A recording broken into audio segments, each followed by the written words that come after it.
Welcome to T-SAT. This is Bhushan Govindula.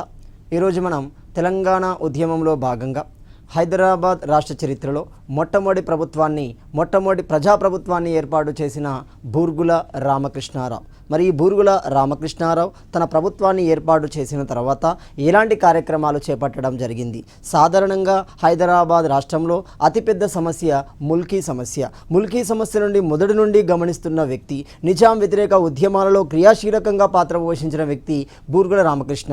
మరి ఈ సమస్యకి ఏ విధమైన పరిష్కారాన్ని చూపించడం జరిగింది? తెలంగాణ పురోభివృద్ధికి తనదైన ఏ మార్క్ని చూపించడం జరిగింది? ఆ విషయాలు ఇక్కడ గమనిస్తే బూర్గుల రామకృష్ణారావు ప్రభుత్వం యొక్క చర్యలు అంటున్నాం. మరి ఈ ప్రభుత్వం ఏ విధంగా ఏర్పడింది? 1952 అనగానే దేశ చరిత్రలో మొట్టమొదటి ప్రజాయుతమైన ఎన్నికలు అనేవి నిర్వహించబడ్డాయి. ఎన్నికల సంఘం ఆధ్వర్యంలో మొట్టమొదటి ఎన్నికలు నిర్వహించబడ్డాయి. వీటినే మనము మొదటి సాధారణ ఎన్నికలు అంటున్నాం, ఫస్ట్ జనరల్ ఎలక్షన్స్ అంటున్నాం. అలాంటి క్రమంలోనే హైదరాబాద్ భారతదేశంలో భాగమే అవుతుంది. మరి ఏ విధంగా ఉంది అంటే పార్ట్ బి రాష్ట్రంగా ఉండడం జరుగుతుంది. ఇక్కడ పార్ట్ బి రాష్ట్రంగా మనకి హైదరాబాద్ అనేది కొనసాగడం జరిగింది. అంటే హైదరాబాద్ అనేది భారతదేశంలో భాగమే కాబట్టి ఎన్నికలలో కూడా భాగమే. 1952 ఎన్నికలు కూడా మనకి హైదరాబాద్ కేంద్రంగా నిర్వహించబడ్డాయి. బూర్గుల రామకృష్ణ ముఖ్యమంత్రిగా 1952 మార్చి 6 నుండి అంటున్నాం.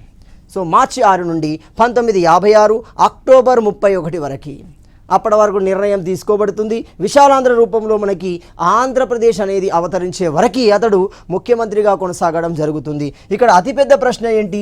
అసలు బూర్గుల అనేది ఏంటి? అతని యొక్క ఇంటి పేరు కాదు, అతని గ్రామానికి సంబంధించిన పేరు. సో అసలు పేరు ఏంటి? బూర్గుల రామకృష్ణారావు యొక్క అసలు పేరు గమనిస్తే పుల్లమరాజు అంటున్నాం. సో పుల్లమరాజు రామకృష్ణారావు అనేది అసలు పేరు అవుతుంది. అతడు బూర్గుల అనే పేరుతో ఆ గ్రామానికి సంబంధించిన వ్యక్తి కాబట్టి బూర్గుల రామకృష్ణారావుగా పిలువబడుతున్నాడు. మరి అలాంటి వ్యక్తి హైదరాబాద్ రాష్ట్రానికి మొట్టమొదటి ముఖ్యమంత్రిగా పనిచేశాడు. మరి ఇతని కన్నా ముందు ముఖ్యమంత్రులు లేరా అంటే లేరు. వాళ్ళు కేవలం ప్రభుత్వంచే నామినేట్ చేయబడిన ప్రతినిధులు మాత్రమే. ఏ విధంగా ఉన్నారు? ఒకరు జేఎన్ చౌదరి రూపంలో కనబడుతున్నారు, రెండు ఎంకే వెల్లోడి రూపంలో కనబడుతున్నారు.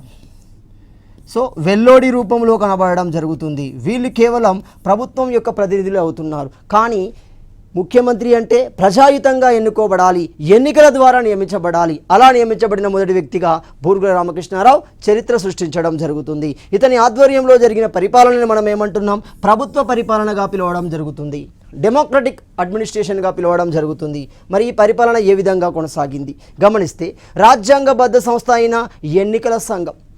సో దేశంలో తొలి ఎన్నికలని 1952లో నిర్వహించడం జరిగింది. వీటినే మనము మొదటి సాధారణ ఎన్నికలు అంటున్నాం. సో దేశంలో భాగమైన హైదరాబాద్లో కూడా ఈ ఎన్నికలు నిర్వహించబడతాయి. ఈ ఎన్నికల ఫలితంగా ఇటు కేంద్రం మరియు ఇటు హైదరాబాద్ రెండిట్లో కాంగ్రెస్ ప్రభుత్వం అనేది ప్రభుత్వాలను ఏర్పాటు చేయడం జరిగింది. వామపక్ష భావాలు ఉన్నప్పటికీ, వామపక్ష పార్టీలు ఉన్నప్పటికీ వాటిని ఓడగొడుతూ అటు కేంద్రంలో నెహ్రూ అధ్యక్షతన, ఇటు రాష్ట్రంలో బూర్గుల రామకృష్ణ అధ్యక్షతన కాంగ్రెస్ ప్రభుత్వాలు అనేవి కొలువుదీరడం జరుగుతుంది. ఇలాంటి సాంప్రదాయమే మనకి 2004లో కూడా కనబడుతుంది చూడండి, 2009లో కూడా కనబడుతుంది చూడండి. ఈ రెండు సందర్భాలలో కూడా ఇటు రాష్ట్రం అటు దేశంలో కూడా కాంగ్రెస్ ప్రభుత్వాలే కొలువుదీరడం జరుగుతుంది. మరి ఇలాంటి సందర్భంలో దేశానికి మొట్టమొదటి ప్రధానిగా ఎవరు నియమించబడ్డారు అంటే జవహర్లాల్ నెహ్రూ నియమించబడడం జరుగుతుంది. దేశ చరిత్రలోనే అత్యధిక కాలం ప్రధానిగా కొనసాగిన వ్యక్తి జవహర్లాల్ నెహ్రూ అవుతున్నాడు. హైదరాబాద్ చరిత్రలోనే మొట్టమొదటి ముఖ్యమంత్రిగా కొనసాగిన వ్యక్తి బూర్గుల రామకృష్ణ. ఎక్కువ కాలం అతడే, మొదటి కాలం కూడా అతడే. అతని తర్వాత హైదరాబాద్ రాష్ట్రం అనేది లేదు. అది ఏమవుతుంది? విశాలాంధ్ర రూపంలో ఆంధ్రప్రదేశ్లో కలవడం జరుగుతుంది. మొదటి సాధారణ ఎన్నికలు మరి ఎప్పుడు నిర్వహించబడ్డాయి? ఎన్నికల సంఘం చేత ఎప్పుడు నిర్వహించబడ్డాయి గమనిస్తే 1951 అక్టోబర్ నుండి 1952 ఫిబ్రవరి మధ్య ఇవి నిర్వహించబడడం జరుగుతుంది. మరి హైదరాబాద్ కేంద్రంగా ఎప్పుడు నిర్వహించబడ్డాయి? 1952 ఫిబ్రవరిలో ఇవి నిర్వహించబడడం జరుగుతుంది. వీటిని నిర్వహించిన సంఘం ఏంటి? ఎన్నికల సంఘం. ఆ ఎన్నికల సంఘానికి కమిషనర్ ఎవరు? సుకుమార్ సేన్ అవుతున్నాడు.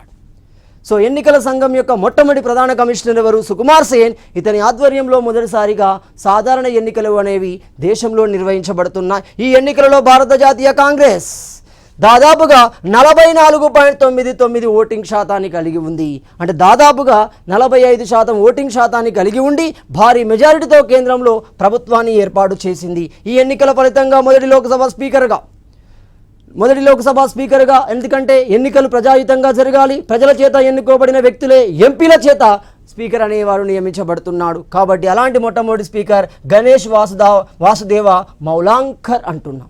అందుకే సింపుల్గా అతన్ని జీవి మౌలాంకర్ అంటున్నాం. సో జీవి మౌలాంకర్ మొదటి స్పీకర్గా నియమించబడ్డాడు. రాష్ట్రపతిగా బాబు రాజేంద్ర ప్రసాద్ నియమించబడడం జరుగుతుంది. సో మరి ఇలాంటి ఎన్నికలు హైదరాబాద్ కేంద్రంగా ఏ విధంగా నిర్వహించబడ్డాయి? సో గమనిస్తే హైదరాబాద్ అనగా ఏంటి? 1952 నాటికి హైదరాబాద్ వేరు, 1956 తర్వాత హైదరాబాద్ వేరు. బాగా గమనించాలి. సో నిజాం పరిపాలనలో ఉన్న హైదరాబాద్ అంటే 3 ప్రాంతాల కలయిక. ప్రస్తుతం ఈ 3 రాష్ట్రాలలో భాగంగా కనబడుతున్నాయి. గమనించండి. అందులో 1 తెలంగాణ ప్రాంతము అవుతుంది, 2 మరట్వాడ లేదా మరాఠా ప్రాంతము అవుతుంది, 3 కన్నడ ప్రాంతము అవుతుంది. ఈ మూడింటిని కలిపితేనే మనము హైదరాబాద్ అంటున్నాం. కాబట్టి ఈ మూడింటిలో ఎమ్మెల్యేలు ఉంటారు. ఈ 3 ఎమ్మెల్యేల ఆధారితంగానే ఆనాడు హైదరాబాద్ ఎన్నికలు అనేవి నిర్వహించబడ్డాయి. మరి మొత్తం జిల్లాలు ఎంత? ఈ 3 ప్రాంతాలను కలిపితే మొత్తం జిల్లాల సంఖ్య మనకి 16 అనేవి ఉండడం జరుగుతుంది. సో ఈ 16 జిల్లాలు ఏ విధంగా పంచబడ్డాయి గమనించండి. ఇందులో తెలంగాణ నందు 8 జిల్లాలు, మరాఠవాడ నందు 5 జిల్లాలు, కన్నడ నందు 3 జిల్లాలు ఉంటున్నాయి. అంటే మొత్తంగా మనకి 16 జిల్లాలు అనేవి కనబడుతున్నాయి. ఇప్పుడు క్లియర్గా చూడండి. తెలంగాణ ప్రాంతానికి, 2వది మరాఠవాడ ప్రాంతానికి, 3వది కన్నడ ప్రాంతానికి. అంటే మొత్తంగా మనకు 16 జిల్లాలలో 1952 ఎన్నికలు అనేవి ఫిబ్రవరిలో నిర్వహించబడుతున్నాయి. ఇక్కడ గమనించాలి. మొత్తం హైదరాబాద్ కేంద్రంగా శాసనసభ స్థానాలు ఎన్ని? 175 అవుతున్నాయి. సో మొత్తం 16 జిల్లాలలో 175 శాసనసభ స్థానాలు అంటే ఎమ్మెల్యే స్థానాలు అనేవి మనకు ఉన్నాయి 175. మరి ఇందులో ఎవరు ఎన్ని గెలిచారు, ఇవి ఏ విధంగా డిస్ట్రిబ్యూట్ అయ్యాయి? ఎందుకంటే 3 ప్రాంతాలు అంటున్నాం. సో క్లియర్గా గమనిస్తే తెలంగాణ ప్రాంతంలో మనకి ఎన్ని ఉన్నాయి? 95 ఎమ్మెల్యే స్థానాలు ఉంటున్నాయి. ఎన్ని జిల్లాలలో? 8 జిల్లాలలో 95 ఎమ్మెల్యే స్థానాలు ఉంటున్నాయి తెలంగాణ ప్రాంతానికి సంబంధించి.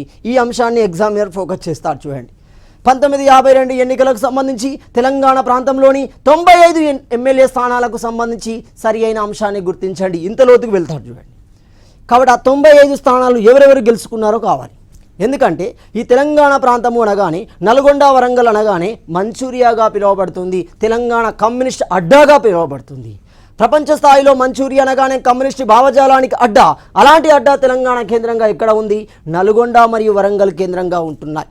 సో ఈ నల్గొండ వరంగల్ ప్రాంతాలను కలిసి కమ్యూనిస్టుల పరిభాషలో దాన్ని మంచూరియాతో పోల్చడం జరుగుతుంది. మరి అలాంటి బలమైన భావజాలం కలిగిన వామపక్షం ఎంతవరకు పోటీనివ్వగలిగింది ఈ తెలంగాణ ప్రాంతంలో? కాబట్టి ఇక్కడ లెక్క అడుగుతారు, బాగా గమనించండి. సో మనకి 8 జిల్లాలు కలిగిన తెలంగాణ ప్రాంతం 95 ఎమ్మెల్యే స్థానాలను కలిగి ఉంది. సో 5 జిల్లాలు కలిగిన మరాఠవాడ ప్రాంతం 44 ఎమ్మెల్యే స్థానాలను కలిగి ఉంది. ఈ విషయం అర్థమైతేనే అసలు బూర్గుల రామకృష్ణ ఏ విధంగా తెర మీదకి వచ్చాడు. ఒరిజినల్గా బూర్గుల రామకృష్ణ రావాల్సింది లేదు. కాంగ్రెస్ ఏమనుకుంటుందంటే సునాయాసంగా విజయాన్ని సాధిస్తాను, హైదరాబాద్లో ప్రభుత్వాన్ని ఏర్పాటు చేస్తాము అనుకున్నాం. కానీ వామపక్ష భావజాలం బలంగా ఉన్నది, ఆ విషయాన్ని గుర్తించింది. దీన్ని మనం అణచివేయకుండా, దీని మీద నిషేధం వేయకుండా గెలవడం అసాధ్యమనే విషయం కాంగ్రెస్కు తెలుసు, అక్కడ నెహ్రూకు క్లారిటీ తెలుసు. కాబట్టి దాని కోణంలోనే అటు జయంత్ చౌదరిని, ఇటు ఎంకే వెల్లోడిని ఉపయోగించి కమ్యూనిస్ట్ భావజాలాన్ని అణచివేసే చర్యలు చేశారు. నేరుగా చేశారు, దానికి వ్యతిరేకంగా కూడా చేయడం జరిగింది. నేరుగా కమ్యూనిస్టులపై ఉక్కుపాదం మోపుతూనే నేరుగా ప్రజలని కమ్యూనిస్ట్ భావజాలం నుండి బయటికి తెచ్చే ప్రయత్నాలు కూడా చేశారు. 2 స్ట్రాటజీలు ఉపయోగించారు. సమాజంలో పరివర్తన తీసుకొస్తూ కమ్యూనిస్టు భావజాలం నుండి యువకులను బయటికి తీసుకొచ్చే ప్రయత్నం చేశారు. నేరుగా కమ్యూనిస్టులని అణచివేసే ప్రయత్నం చేయడం జరిగింది. అయినప్పటికీ కమ్యూనిస్టు భావజాలం తెలంగాణ సమాజం నుండి వెళ్ళలేదు. ఆ విషయం మనకి ఇక్కడ అర్థమవుతుంది. చూడండి, 1952 ఎన్నికలలోనే అర్థమవుతుంది. కాబట్టి 5 జిల్లాలు కలిగిన మరాఠవాడ నందు 44 ఎమ్మెల్యే స్థానాలు ఉన్నాయి. మిగిలిన కన్నడలు ఎన్నున్నాయి? 3 జిల్లాలు ఉంటున్నాయి. 36 ఎమ్మెల్యే స్థానాలు కేటాయించబడ్డాయి. ఇప్పుడు చూడండి, 44, 36 అంటున్నాం. ఎన్ని అవుతున్నాయి ఇక్కడ క్లియర్ గమనిస్తే? 80 అవుతున్నాయి. చూడండి, అంటే దాదాపుగా సగం కనబడుతున్నాయి. చూడండి, ఇప్పుడు ఏం చేయాలి? ఎక్కడైతే స్థానాలు మరాఠవాడ కన్నడ ప్రాంతాలలోనే ఎక్కువ స్థానాలు గెలిస్తే ప్రభుత్వాన్ని ఏర్పాటు చేసే అవకాశం ఉంటుంది. ఈ మెలిక చాలా ఇంపార్టెంట్. ఈ మెలిక వలనే 2 వర్గాల మధ్య భేదం అనేది వస్తుంది. కాంగ్రెస్ అనేది 2 ప్రధాన వర్గాలుగా విడిపోతుంది. గోసాయి, దేశాయి వర్గాలుగా విడిపోతుంది. గోసాయి దేశాయి వర్గాలుగా ఇటు బూర్గుల రామకృష్ణ అటు స్వామి రామానంద తీర్థ ఆధ్వర్యంలో కాంగ్రెస్ పార్టీ రెండు బలమైన కూటమిలుగా మారిపోతుంది. ఎందుకంటే ఇక్కడ సగం ఉంది. కన్నడ మరాఠ్వాడాలో గెలవకుండా ప్రభుత్వాన్ని ఏర్పాటు చేయడం అసాధ్యం. తెలంగాణలో క్లీన్ స్వీప్ చేయడం అసాధ్యం. ఎందుకంటే అక్కడ వామపక్షం ఉంది. కాబట్టి కాంగ్రెస్ ఎక్కడ ఫోకస్ చేయాలి? మరాఠ్వాడ కన్నడలోనూ ఫోకస్ చేయాలి. మరి ఏ విధంగా ఫోకస్ చేసింది? స్వామి రామానంద తీర్థ ముఖ్యమంత్రిగా కావాల్సింది. బూర్గుల రామకృష్ణ ఎందుకు తెర మీదకి వచ్చాడు? ఆ విషయం ఇక్కడ అర్థమవుతుంది. 1952 హైదరాబాద్ ఎన్నికల్లో గమనిస్తే మొత్తం కాంగ్రెస్ ప్రభుత్వం 173 స్థానాలలో పోటీ చేసింది. మొత్తం 175 స్థానాలలో 173 స్థానాలలో పోటీ చేసి 93 స్థానాలను గెలుచుకోవడం జరుగుతుంది. సో 93 ఎమ్మెల్యే స్థానాలను గెలుచుకుంది. ప్రభుత్వానికి ఏర్పాటు చేయాల్సిన మద్దతుని మెజారిటీని కూడా కట్టుకోవడం జరిగింది. అంటే ఎంత శాతం ఓటింగ్ గెలిచింది? దాదాపు 42%, 41.86%, అనగా దాదాపు 42% ఓటింగ్ శాతాన్ని పొందడం జరిగింది.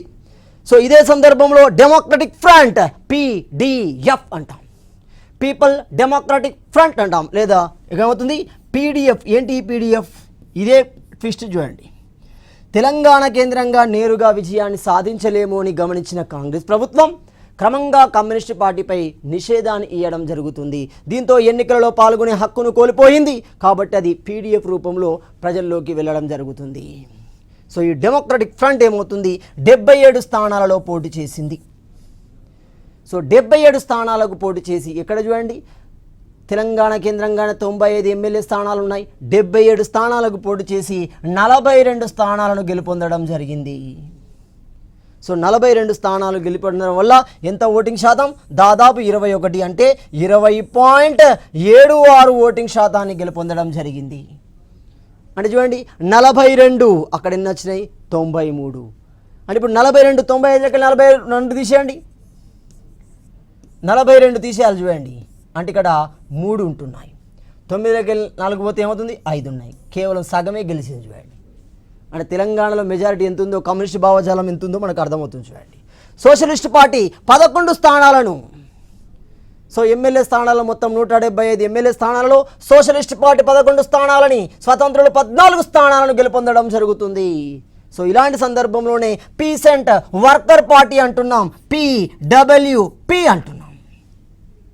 పీసెంట్ వర్కర్ పార్టీ అనేది 10 స్థానాలను గెలుపొందడం జరుగుతుంది. షెడ్యూల్డ్ క్యాస్ట్ ఫెడరేషన్ అంటున్నాం. దళిత వర్గాల భావజాలంతో ఏర్పడింది, అంబేద్కర్ భావజాలంతో ఏర్పడింది. భాగ్యారెడ్డి వర్మ, అరిగే రామస్వామి, బిఎస్ వెంకట్రావు, గౌతమ్ లాంటి వ్యక్తుల యొక్క చైతన్యం వల్ల ఏర్పడింది షెడ్యూల్డ్ క్యాస్ట్ ఫెడరేషన్. 5 స్థానాలను గెలుపొందడం జరుగుతుంది. ఇది చాలా చాలా ఇంపార్టెంట్. 1952 హైదరాబాద్ కేంద్రంగా జరిగిన ఎన్నికలకు సంబంధించి సరికాని అంశాన్ని గుర్తించండి, సరైన అంశాలను గుర్తించండి. క్వశ్చన్ డెప్త్నెస్కి వెళ్తుంది చూడండి, బాగా గమనించాలి. షెడ్యూల్డ్ క్యాస్ట్ ఫెడరేషన్ అనగానే 5 స్థానాలను గెలుపొందడం. సో మరి ఈ ఎన్నికలలో పాల్గొన్న ప్రముఖులు ఎవరు? ఏ స్థానాల నుండి పోటీ చేశారు? ఏ పదవికి పోటీ చేయడం జరుగుతుంది? ఎమ్మెల్యేకా, ఎంపీకా? గమనించాలి. బూర్గుల రామకృష్ణారావు ఎక్కడి నుండి పోటీ చేశాడు? షాద్ నగర్ నియోజకవర్గం నుండి పోటీ చేశాడు. దేనికి పోటీ చేశాడు? శాసనసభకు పోటీ చేయడం జరుగుతుంది. ఎమ్మెల్యేగా షాద్ నగర్ నుండి గెలుపొందడం జరుగుతుంది. ఈ పాయింట్ కూడా చాలా ఇంపార్టెంట్. అదేవిధంగా కొండా లక్ష్మణ బాబూజీ ఆదిలాబాద్ నుండి, రావి Narayana Reddy very very important. 1952 ఎన్నికల చరిత్రలోనే ఒక సువర్ణ అధ్యాయాన్ని లిఖిస్తున్నాడు రావి నారాయణ రెడ్డి. ఒక ఎమ్మెల్యేగా, ఒక ఎంపీగా 2 స్థానాలలో పోటీ చేసి 2 స్థానాలలో భారీ విజయాన్ని కూడా గట్టుకోవడం జరుగుతుంది. అందులో మొదటి గమనిస్తే నల్గొండ నుండి ఎంపీగా గెలిచాడు, భువనగిరి నుండి ఎమ్మెల్యేగా గెలవడం జరుగుతుంది. సో 1952 ఎన్నికల సందర్భం గమనిస్తే ఆనాటి నెహ్రూ కంటే అత్యధిక మెజారిటీతో కూడిన ఓట్లను పొందిన వ్యక్తిగా మనం దాదాపు 2 లక్షలు కనబడతాయి చూడండి. విబి రాజు సికింద్రాబాద్ నుండి శాసనసభకు గెలుపొందాడు. విబి రాజు ఆంధ్ర మూలాలు ఉన్నప్పటికీ తెలంగాణవాదిగానే ప్రకటించబడుతున్నాడు. సికింద్రాబాద్ నుండి శాసనసభకు గెలుపొందడం జరిగింది. జిఎస్ మేల్కోటి ముషీరాబాద్ నుండి గెలుపొందడం జరిగింది శాసనసభకి. సి మాధవరెడ్డి ఆదిలాబాద్ నుండి గెలుపొందాడు ఎమ్మెల్యేగా. రైట్, ఇలా ప్రముఖమైన వ్యక్తులు 1952లో వివిధ నియోజకవర్గాల నుండి ఎమ్మెల్యేలుగా, ఎంపీలుగా గెలుపొందడం జరిగింది. 1952 ఎన్నికలలో తెలంగాణ కేంద్రంగా ఉన్న 95 శాసనసభ స్థానాలు అంటున్నా. ఇది ట్విస్ట్ అంటున్నాం. ఈ 95 శాసనసభ స్థానాలు ఏంటి గమనిస్తే ఇక్కడ గమనించండి. కాంగ్రెస్ పార్టీ 46 స్థానాలను గెలుపొందింది. సగం కూడా వచ్చింది, ఎగ్జాక్ట్ సగం కూడా రాలే ఇంకా. అంటే చూడండి ఎంత ఉందో. అక్కడ కమ్యూనిస్ట్ పార్టీపై కనుక నిషేధం వేయకపోయి ఉంటే ఆ 46 కాస్త రివర్స్ అయ్యాయి, 6-10 అయ్యాయి. చూడండి క్లియర్గా కాంగ్రెస్ పార్టీ 46 స్థానాలు గెలుపొందితే PDF party People's Democratic Front 35 స్థానాలు, అంటే 42 స్థానాలలో 35 అంటే చూడండి ఎంత దాదాపు 80-90% కనబడుతుంది చూడండి. సో సోషలిస్ట్ పార్టీ 11కు 11 గెలవడం జరిగింది.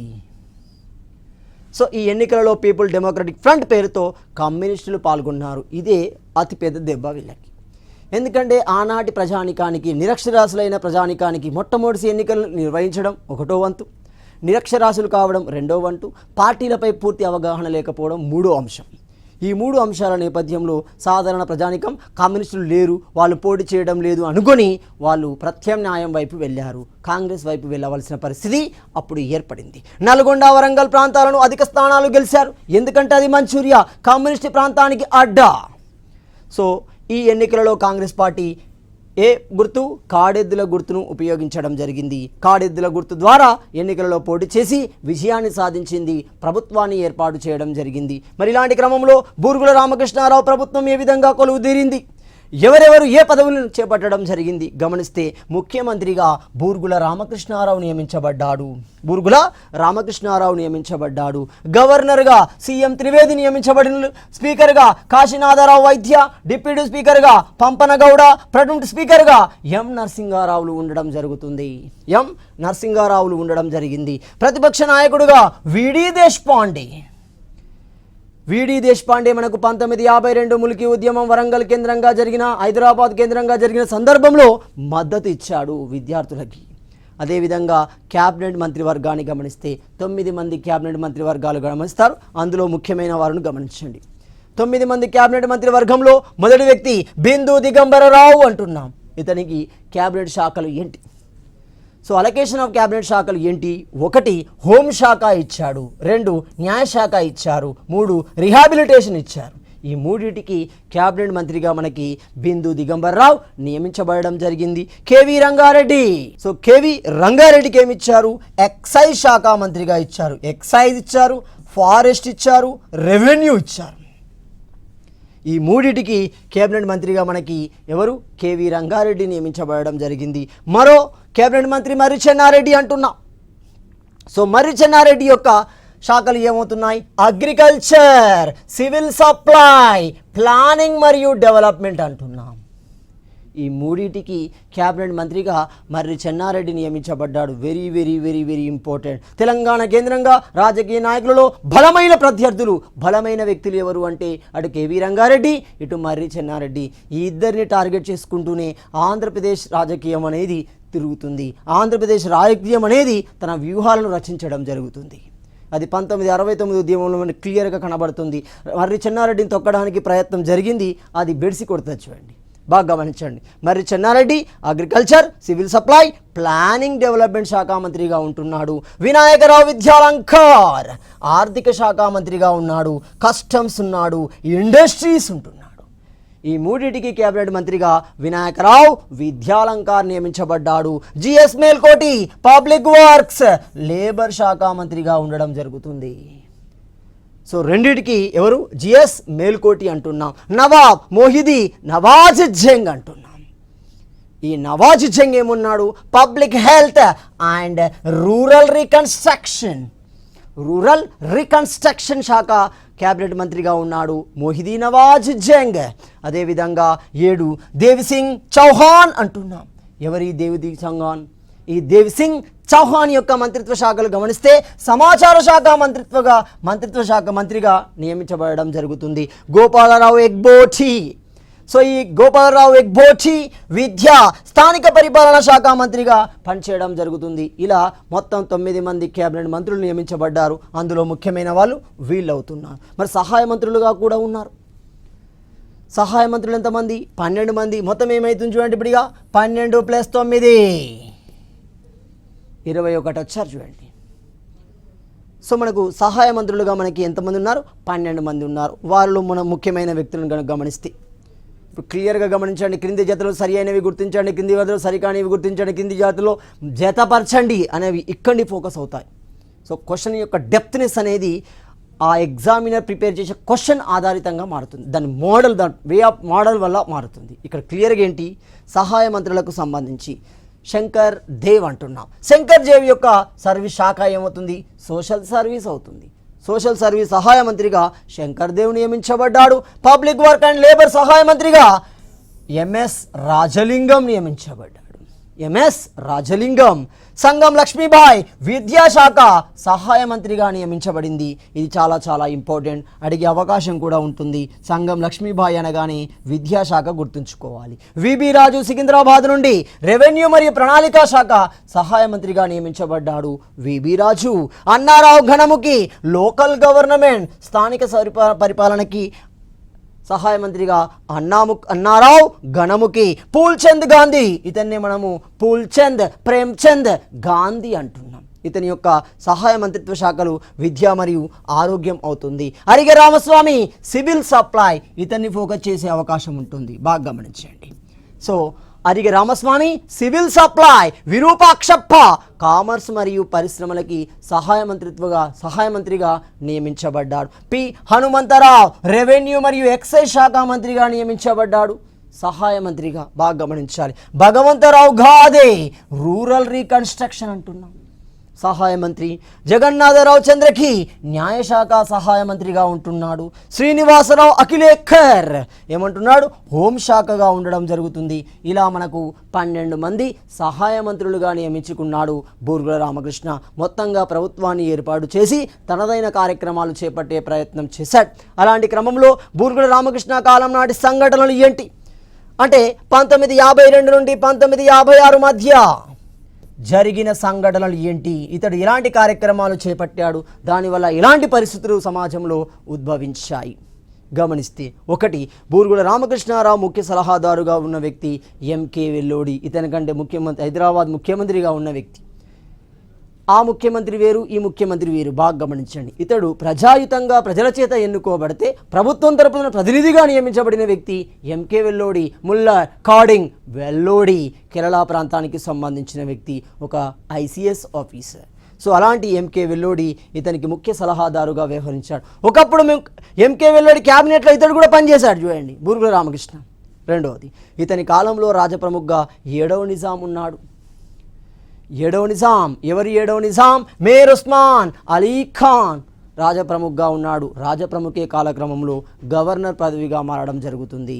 అందుకే ఆ నివాసాన్ని రాజ్భవన్ అంటున్నాం.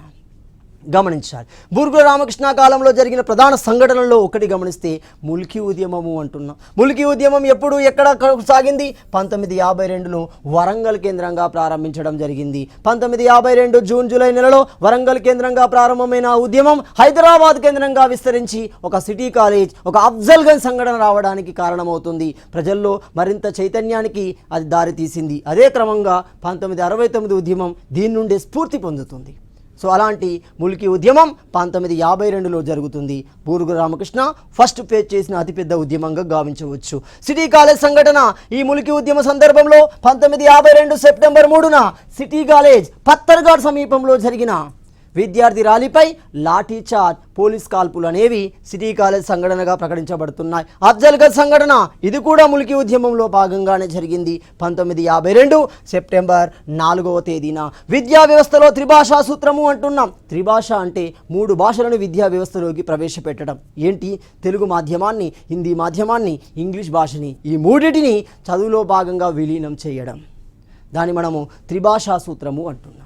మొదటగా తెలుగు ఉంటుంది, తర్వాత హిందీ ప్రవేశపెట్టబడుతుంది, ఆ తర్వాత ఇంగ్లీష్. ఈ 3 అనేవి భాషలో భాగంగా, ప్రాథమిక విద్యలో భాగంగా, మాధ్యమిక విద్యలో భాగంగా, ఉన్నత విద్యలో భాగంగా అవి ప్రవేశపెట్టబడుతున్నాయి. ఇలాంటి విధానాన్ని అనుసరించిన మొట్టమొదటి ముఖ్యమంత్రిగా మనకు బూర్గుల రామకృష్ణ పరిగణించబడడం జరిగింది. టీచర్ ట్రైనింగ్ కాలేజీల స్థాపన చేశాడు.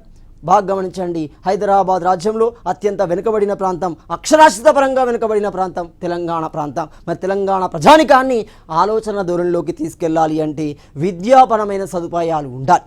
కాబట్టి టీచర్ ట్రైనింగ్ కాలేజీల స్థాపన చేయడం జరిగింది. తద్వారా విద్యా వ్యవస్థను అభివృద్ధి చేసే చర్యలు చేపట్టాడు. అవినీతి నిరోధక శాఖను ఏర్పాటు చేశాడు. అప్పటికి నిజాం కాలంలో జరిగిన పరిస్థితుల వల్ల ముఖ్యంగా ఆపరేషన్ పోలో జరిగిన సంఘటన వల్ల ఆర్థిక వ్యవస్థ మొత్తం లూటీ చేయబడింది. ఉద్యోగస్తులు పూర్తిగా అవినీతి పరులుగా బంధుప్రీతులుగా మారిపోవడం జరిగింది. తద్వారా ప్రజానికానికి థ్రెట్ అనేది ఉంటుంది.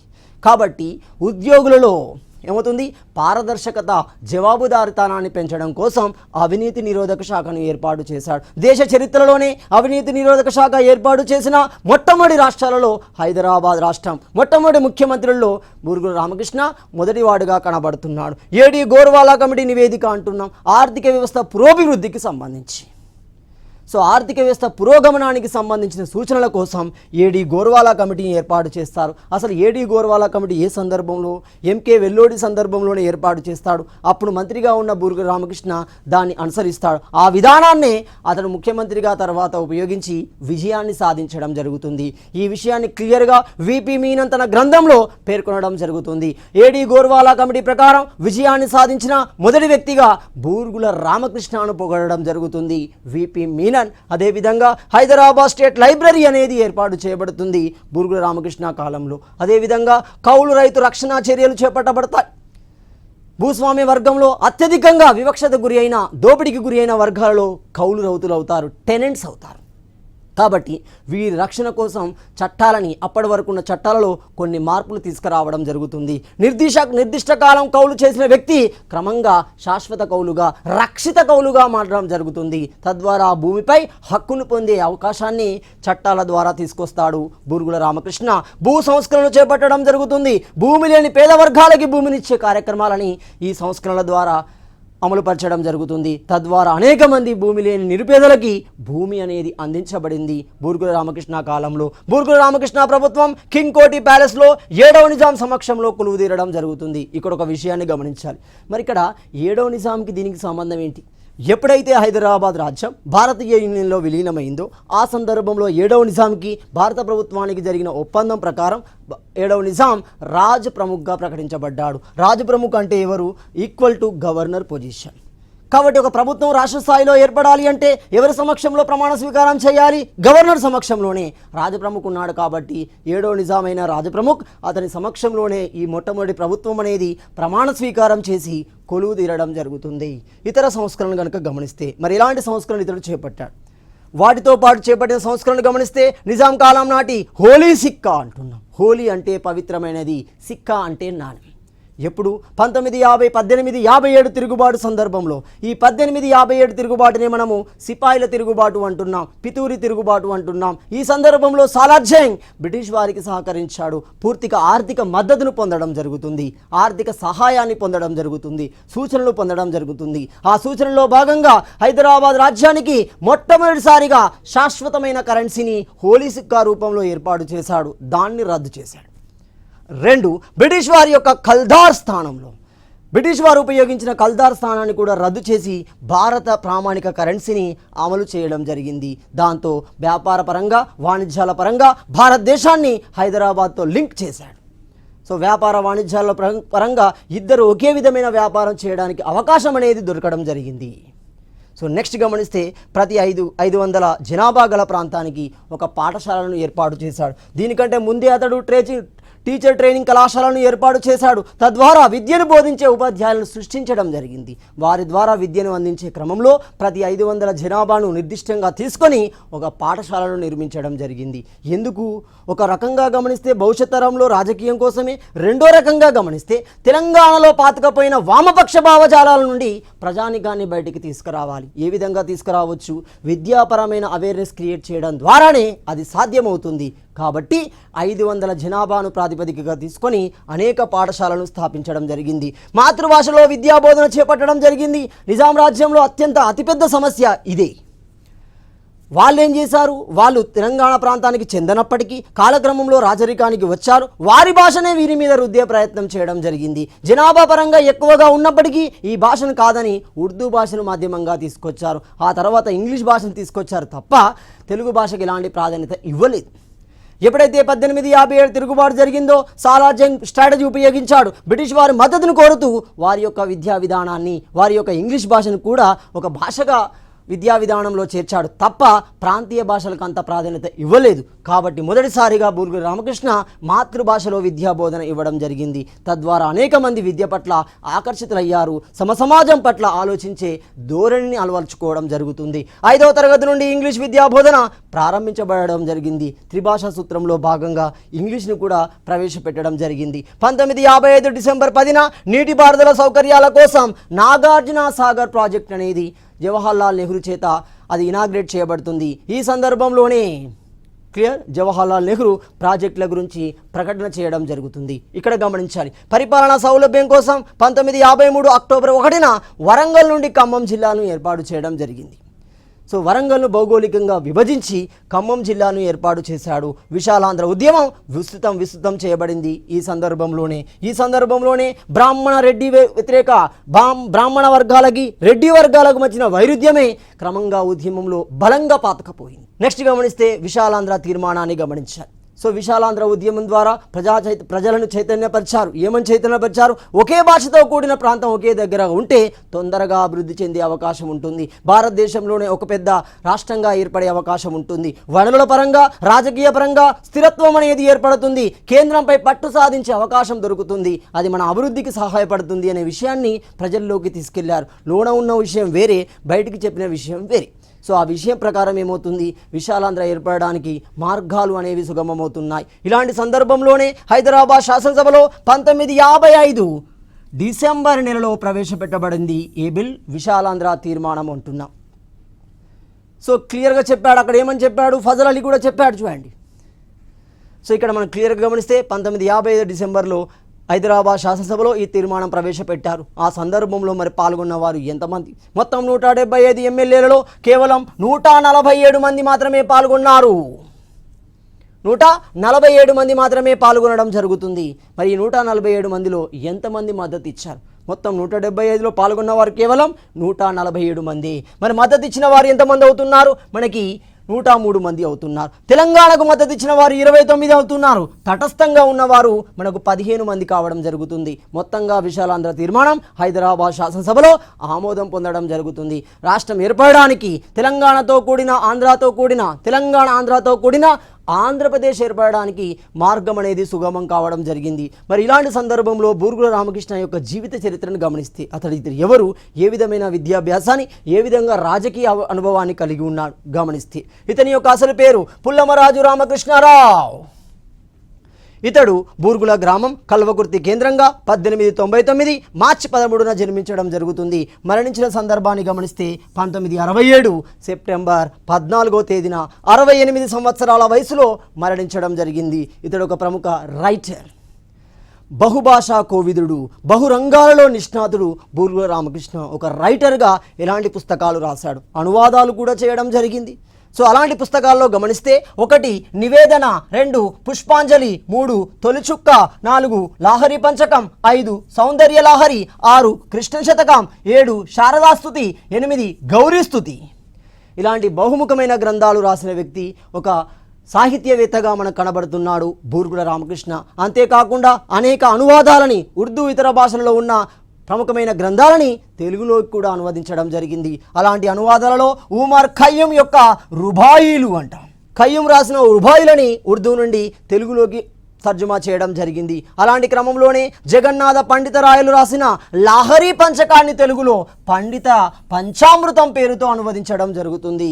శంకరాచార్యులు రాసిన సౌందర్య లాహరిని ఏం చేశాడు, తెలుగులో కనకదార స్తవం అనే పేరుతో అనువదించడం జరుగుతుంది. ఎంకే వెల్లోడి ప్రభుత్వంలో రెవెన్యూ మరియు విద్యాశాఖ మంత్రిగా పనిచేయడం జరిగింది. కాబట్టి అతడు ఏం చేశాడు, తన ముఖ్య సలహాదారుగా ఎంకే వెల్లోడిని నియమించుకుంటాడు. సో ఎంకే వెల్లోడి సందర్భంలో అతడు రెవెన్యూ మరియు విద్యాశాఖ మంత్రిగా ఉన్నాడు. ఇప్పుడు బాగా గమనించండి, ఆ కాలంలో ఎంకే వెల్లోడి కాలంలో రెవెన్యూ శాఖ మంత్రిగా ఉన్నాడు. కాబట్టి ఏడీ గోర్వాలా కమిటీ దాని యొక్క సూచనని తూచా తప్పకుండా అనుసరించాడు. ఆ విషయాలు అతనికి పూర్తిగా తెలుసు, దాని మీద అవగాహన ఉంది. కాబట్టి హైదరాబాద్ని ఆర్థికంగా తొందరలోనే రికవర్ చేయగలిగాడు బూర్గుల రామకృష్ణారావు. ఇతడు 1956-60 మధ్య కేరళ గవర్నర్గా పనిచేయడం జరిగింది. 1960-62 మధ్య ఉత్తరప్రదేశ్ గవర్నర్గా పనిచేయడం జరిగింది. 1962-66 మధ్య రాజ్యసభ సభ్యుడిగా పనిచేయడం జరుగుతుంది. దీని యొక్క గ్రాడ్యుయేషన్ కనుక గమనిస్తే, డిగ్రీని గమనిస్తే ఎక్కడ నుండి, ఫెర్గూసన్ కాలేజీ నుండి తీసుకోవడం జరిగింది. న్యాయవాద వృత్తిని బాంబే యూనివర్సిటీ నుండి పూర్తి చేయడం జరుగుతుంది. ఎవరు? బూర్గుల రామకృష్ణారావు. అంతేకాకుండా హైదరాబాద్ రాష్ట్ర మొదటి ముఖ్యమంత్రిగా పనిచేశారు. గౌరవ డాక్టరేట్లు కూడా పొందడం జరుగుతుంది. విద్యావేత్తగా, సాహితీవేత్తగా, రాజకీయవేత్తగా, సామాజిక సంస్కర్తగా బూర్గుల రామకృష్ణ తనదైన ప్రస్థానాన్ని పోషించడం జరిగింది. అందుకే 1953 ఆంధ్ర యూనివర్సిటీ నుండి, 1956 ఉస్మానియా యూనివర్సిటీ నుండి పూర్తి స్థాయిలో గౌరవ డాక్టరేట్లను పొందడం జరిగింది. ఇలా బూర్గుల రామకృష్ణ ఒక ముఖ్యమంత్రిగా, ఒక రాజకీయవేత్తగా, ఒక సామాజిక సంస్కర్తగా, ఒక సాహితీవేత్తగా, ఒక ప్రజాపాలకుడుగా తనదైన ముద్రని వేయడం జరిగింది. తదుపరి అంశాన్ని మనము తదుపరి వీడియోలో చర్చించుకుందాం.